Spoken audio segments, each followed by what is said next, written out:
A Far Cry from Africa is a poem written by Derek Walcott in the year 1962. The poet responds to the Mau Mau uprising in Kenya. It is a guerrilla war fought by the native Kenyans against the British colonies from the year 1952 to 1960. The speaker, implied to be from a colony, just as Walcott himself was, has both African and English heritage. The poet presents himself in divided identity and finds it difficult to choose between his African and English roots. Ultimately, the poem treats both the violence in Kenya and the speaker's own conflicted identity as part of the legacy of colonialism. Rather than finding a way out of this legacy, the speaker expresses the deep pain it persistently causes. Dear friends, I shall read the lines and give the summary. I have taken the summary from litcharts.com. Feel free to find your own summary. A far cry from Africa. A wind is ruffling the tawny pelt of Africa. Kikuyu, quick as flies, batten upon the bloodstreams of the veldt. Corpses are scattered through a paradise. In these lines, the poet says, a breeze lifts Africa's yellow-brown fur. People from Kenya's Kikuyu tribe, fast and lively as flies, fasten themselves to the veins of the grassland. Dead bodies are scattered throughout paradise. Only the worm kernel of carrion cries, waste no compassion on these separate dead. In these lines, the poet says, only a worm, captain of decaying bodies, says, don't bother feeling sympathy for each of these dead people. Statistics justify and scholars seize the salience of colonial policy. What is that to the white child hacked in bed, to savages expendable as Jews? In these lines, the poet says, people use statistics to justify colonialism. Scholars jump on different facts about colonialism to debate it.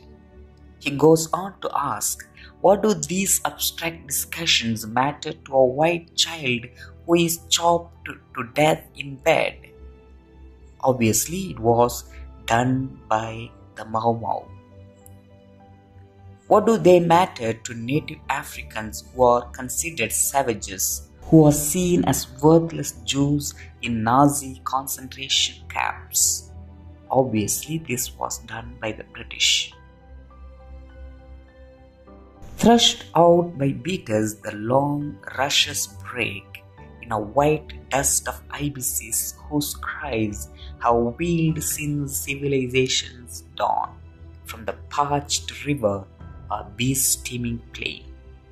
In these lines, the speaker says, shaken by farmers, the long grasses break and a white dust fills the air. This dust is actually the white, long-legged birds, ibises moving their wings up and down. The birds are disturbed by the farmers and take off, crying out just as they have done for thousands of years, ever since civilization began. The violence of beast on beast is read as natural law, but upright man seeks his divinity by inflicting pain. In these lines, the poet says, people interpret animals' violence towards each other as natural, but humans have often seen themselves as godlike, walking on two legs rather than four. Humans try to embrace that godliness by hurting others. Delirious as these worried bees, his voice danced to the tightened carcass of a drum, while he calls courage still that native dread of the white peace contracted by the dead. In these lines, the poet says, people are as graced as fighting animals. They wage wars that are like dances to the beat of drums made out of dead bodies. Native rebels believe they have courage when it is really just fear of extermination, a false peace that white people achieve by killing all those who resist. It is a certain kind of hypocrisy in the name of promoting peace. Again, brutish necessity wipes its hands upon the napkin of a dirty cause. Again, a waste of our compassion, as with Spain, the gorilla wrestles with a superman.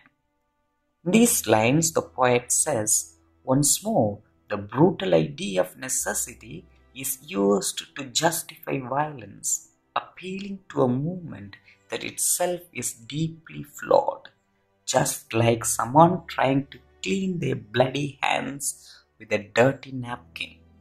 Once more, this is a waste of everyone's sympathy, as it was with the Spanish Civil War. As in racist stereotypes, it is like an ape fighting a superhuman. I who am poisoned with the blood of both, where shall I turn divided to the vein? I who have cursed the drunken officer of British rule, how choose between this Africa and the English tongue I love? Betray them both or give back what they give? How can I face such slaughter and be cool? How can I turn from Africa and live?